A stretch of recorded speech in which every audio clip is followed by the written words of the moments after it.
What's up, beautiful people? Can you believe it? The impossible has happened. The Padres have swept a team. I can't believe it. You can't believe it. It's a shocker to everybody. Doesn't matter if it's the Oakland A's. We swept someone. And the crazier part, it was at home. I actually got to go to 2 out of 3 of the games. I hadn't gone to Petco in a bit. It was rocking. It was electric. It was awesome to see our boys pull through and break out the brooms. We're going to talk about the series a little bit. Some good stuff from the starting pitchers, some not so good stuff from the bullpen, 2 magnificent walk-offs, a swinging Solano's got us back into the game. Profar unfortunately goes down with an injury, but there was some good news on him. We'll touch on that a bit, and then we'll look forward to the series coming up next in the Big Apple against the piece of shit Mets. Let's do this. I know I've said it for 20 plus years, but I got a feeling this is the year. God, Tatis is such a sexy guy. Keep the faith, baby. 1 year soon, the baseball gods will smile on the San Diego Padres, and we will have a parade. Stay vibrant, Friar Faithful. And now your handsome host, Beto Diaz on Friar Field Talk. So jumping right back into it, Padres take the sweep. They win 3 games out of 3 against Oakland. They were in some pretty competitive games, and honestly, all 3 games were pretty competitive. Kind of says a lot about who we are. But honestly, I don't fucking care. Everyone's like, oh, we barely won against Oakland. Oh, shut the fuck up. We won 3 games, okay? We got swept by the Rockies. We got swept by the Angels. So it's refreshing to see us actually sweep a team we're supposed to beat. I'm not complaining, and you shouldn't either. And if you are, it's okay. I understand. I would give you a hug, but it's tough out here. Anyways, fuck all that noise. Padres do sweep. Let's go ahead and take a look at it here. Looking at game 1 first. Padres win this game 6-1. I was in attendance at this game with my lovely mother. I had a really good time. It was really, really cool to see our boys come through. Padres win this game 6-1. Cease was really cooking, did really good. Stat line for him: 6 innings pitched, 8 hits. I want to say cooking. I say he was able to get the job done. 1 earned run, 1 walk, 8 Ks. But again, as in similar Cease fashion, kept us in the game. I want to show him here really quickly. Kind of came out of the gates looking all right. Did allow a run early on to Soderstrom, who seemed to be having our number in this series. The guy was like fucking, I know he's used to be one, I'm not sure if he still is, but was like Oakland's one of their top prospects. But Dylan Daddy Cease had it coming. He was throwing the gas. He had some good movement on his pitches. Was not able to get as much whiffs as he wanted. I mean, he did still to get 8 Ks, so how much can you really complain about it? That's a really good pitch right there, up in the zone to Andujar at 96. Was able to spot some really good pitches. That's a nasty fucking slider on the outside of the plate there, 87 miles per hour. That guy has no fucking chance of hitting that ball. Some good movement there and some help from the umpire. My God. You know my feelings about the ump show. It is fucking ridiculous. But was to our advantage there. Another really good movement on that pitch right there. He did have some nasty spin rate going, so that's why I thought I had more of a dominant feel to it, even though he did allow the 8 hits. A rising fastball there at 98 miles per hour is just fucking filthy. Sexy as fuck. That guy has no chance. Blade, bidet, blowjob, bode, whatever you want to call him, he was ass. Gets him on a horrible swing there. Look at the spin rate on that pitch. Just making the Athletics look like fools. Looked really good. Obviously did good enough to win. The crazier story in this game is that the Padres beat a lefty. This Estes kid did show some really good stuff to start. It took us to the 3rd inning to score against him. Well, we were able to string a couple of hits against him in the end. I think we had 8 or 9 hits against him. So I can't complain there. Cronenworth gets us started with the home run, sent it to the Crone zone. Absolutely unloads on a pitch. And boy, when I say unload, I mean unload. Boom! 91 down the dick with no movement and sends it to the Crone zone. Absolutely unleashes this ball. An absolute fucking nuke job from Cronenworth. Really good to see Cronenworth still swinging a pretty good bat. He had a couple of series there where he started to show some signs of decline, but I mean, with baseball, you're bound for some regression. So really cool to see Croney here get a fucking hold of one, send it deep. Kim also woke up a little bit in this series. He had a ball go off the wall, try to extend it to a double and gets thrown out at second. El Nino stays hot. Obviously, he did lose his hit streak in the end on game 3, but he did have a very big at bat. Obviously, this pitch takes a ball outside and just goes with it to right field. Looked really, really, if for those diehards out there, reminiscent of a home run he hit against the Cardinals last year. It was almost the exact same location, and it landed in almost the exact same spot. God, El Nino is so fucking sexy. Look at those yellow on him. It just looks so good. Obviously, gives a 2-run lead there in the bottom of the 5th. And this game had a feel to it like, damn, I have a good feeling about this game. Solano does walk with the bases loaded to make it a 4-1 game. Merrill gets a base hit. Well, Merrill was the hero in one of these games. I'm sure you've known it by now. But Kim also gets a sac fly here. Some really good base hitting from our boys. We take this game 6-1. Perfect from the bullpen this game. Flawless. Did not allow any hits after cease. So really good shit there. Not the same case for the bullpen in this game. However, we still get the dub. Padres win this game 4-3. I was also in this game. I was also at this game with my dad on this one, and it was really good. We were getting freaking peanuts in line, and we missed the first pitch. And of course, the first fucking pitch was a home run to some no-name also ran Abraham Toro. I mean, you know, starts us off really good 1-0, but Vasquez does pitch pretty okay in this game. Same thing, did allow a lot of hits, but had a really good kind of like an escape artist, kind of Houdini, if you'll say. He went 5 innings, allowed 7 hits, 1 run, 2 walks, 5 Ks. Ended up getting a no decision, obviously, because the bullpen does blow it. Padres do take a lead in that 5th inning that would have made him get the win if we would have been able to hold on. Enel does blow it in the 8th. I'm sad to say it, boys. I've been an Enel stan, and I want to keep being an Enel stan, but the guy just allows too many fucking home runs, man. He's shown electric shit with his fastball and location of pitches and being able to get out of some pretty sticky situations. But lately, man, it feels like every time he's out there, he's allowing a home run. Going to go down the list here. Arias makes a really good play, gets a ground ball to the right side of the plate, right side of the field, and beats out the throw to first. Kim with some really, really good base running here, which is really good to see because our base running has been fucking abysmal. Scores easily with a slow play to first base. Padres tied it up here again. Really, really good stuff to see. And this was crazy too because Kim had been really bad on the base pass lately, so it was really good to see him run and make a really good play here. Arias comes through with a runner in scoring position. A lot of people says that he doesn't do that, but here this is a prime example of where he did. Profar gets the really big hit. Unfortunately, this is the bad day for Profar. We're writing it again right here. Second and third, 2 outs here. People forget this. There's 2 outs here. Profar comes up in a really big spot and goes after the first pitch and takes it to right field. Geloff can't get to it. Arias scores, and we take a lead. El Nino scores 3-1 here. Profar is fucking hyped up. Unfortunately, Profar does get hurt in this game. I'm pretty sure, so apparently he's been having a nagging knee injury for a while now. They said over a month he's been having some knee soreness.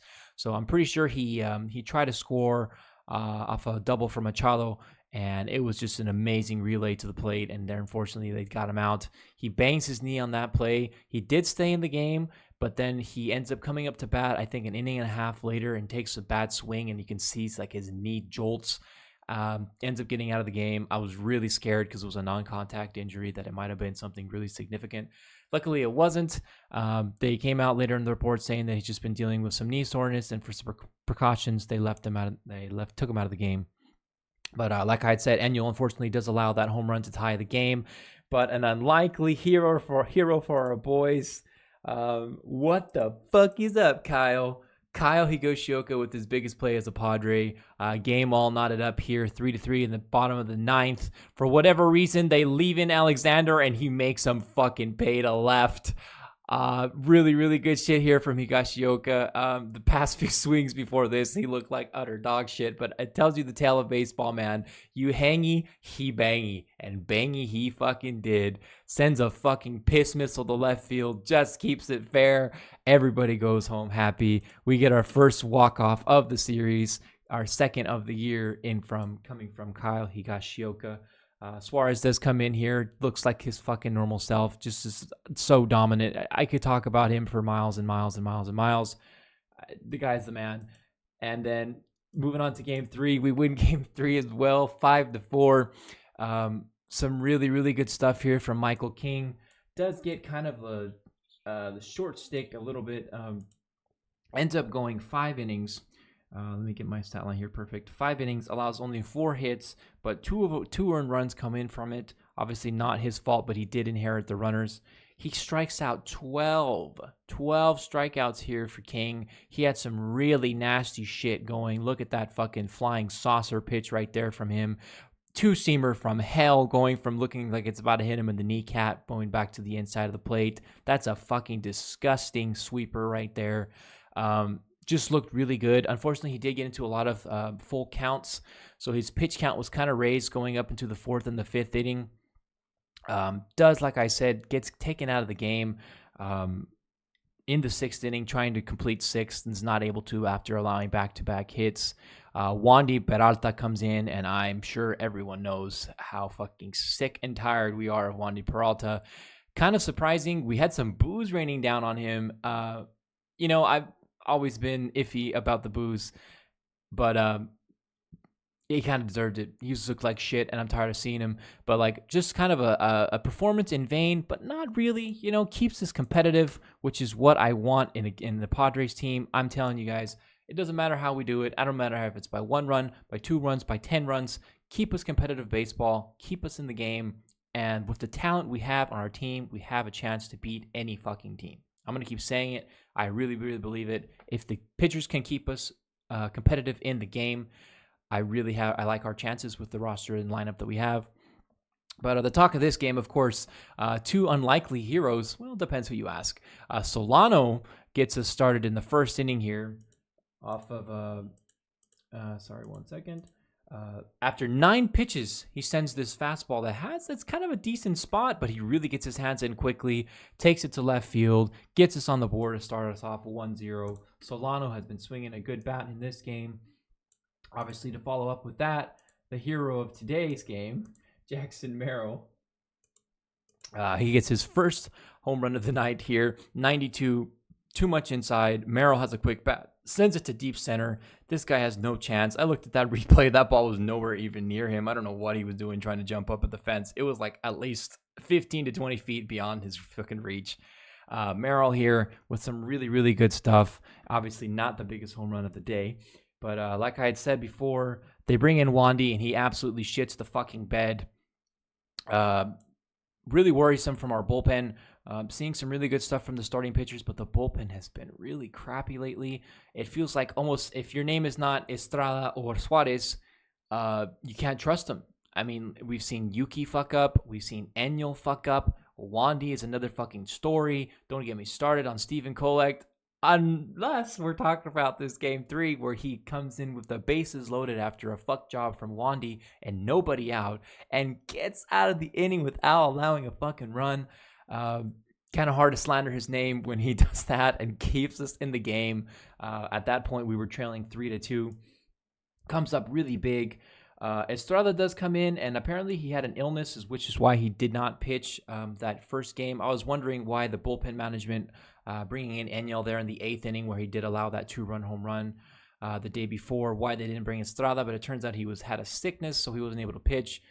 Did come in here and did allow a double to Zach Geloff that got a run in to make the score 4-2. Was able to hunker down, so I'm not going to try and discredit him because he was probably sick, probably not 100%. But the Oakland goes up 4-2 here in the 8th. A really big moment here in the 8th. Right before this, El Nino comes up and obviously with this 17-game hit streak on the line and takes a walk, some really unselfish play, which leads to a fucking Solano bomb to deep left center. What a fucking absolute hit here. What a comeback here. Obviously, look at that. That's 2 outs right there, bottom of the 8th. You're thinking if you get to the 9th with Mason Miller coming in, spoiler alert, with a 2-run lead, however, it probably would look a lot different. This probably don't win this game.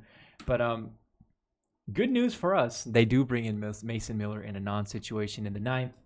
And the kid has his first big moment in the major leagues. Doesn't try to do too much. They bring in Mason Miller, who's been a really big trade idea and for this year. Takes a hanging slider to the fucking Petco porch. Merrill walks it off. He is so hyped. Doesn't try to do too much. Gets his hands in quick. Takes a fucking breaking ball and sends it to the porch. Padres walk off for their second game in a row. Everyone's happy. You're happy. Merrill Madness is here. The kid has been unbelievable. Has fit into the major league roster and lineup so well. Gets the walk-off for our boys. We sweep the Oakland Athletics 5-4 in this game for game 3. Really good stuff, guys. Really good to see us beat up on teams we're supposed to beat up on. Hopefully a sign of things to come. We play another piece of shit team. I can't stand the Mets. Not so much the Mets, but more like their fan base. I can't stand the Mets fans. They're just so fucking horrible. We hit the road for the Big Apple for 3. I'm going to be uploading this on Friday. So we'll have Waldron on the bump today at 4:10 going against Manaya. Old friend alert. Oof, he's a lefty. And then following that, we'll have Mazer. Hopefully have the bounce back after that miserable performance he had here at Petco against Arizona. He's going to be going against Quintana. Also not good because he's a lefty. That game's at 1:10. And then game 3, we'll have Cease, our best pitcher, against McGill, who's been throwing really good for New York, but he's a righty. We're not getting 3 lefties in a row. That game's going to be at 10:40. Hopefully we can take the series against the Mets. I can't stand the fucking Mets. I'm hoping that maybe a three game sweep of a team that we're supposed to sweep gets a fire under our ass. Continue to swing a hot bat. I had said in the previous video that I had a good feeling about this Oakland series and thought I had our best chance to make a sweep. I do like our chances again against the Mets, even though they have 2 lefties. Manaya and Quintana are not very good. I think they have a good chance to beat up on them, even though we have struggled a lot against left-handed pitchers. I wouldn't be surprised if they handle us, just how bad we are against left-handed pitchers this year. But I have a good feeling that we're going to beat up on at least one of them. Let's keep the faith. Let's stay vibrant. That's going to do it for today's video. I am going to be taking a short little weekend vacation, so I won't be able to make a video if we do something crazy today, Saturday, or Sunday. But I will see all of you again on Monday. Thanks for watching. I love talking Padres baseball. Stay beautiful. Try and pack the stands the next time we have a home stand. We've been doing it. We've been keeping it up. Let's keep the faith. 2 games over 5. Let's extend it against these piece of shit Mets. I believe. Peace, everybody.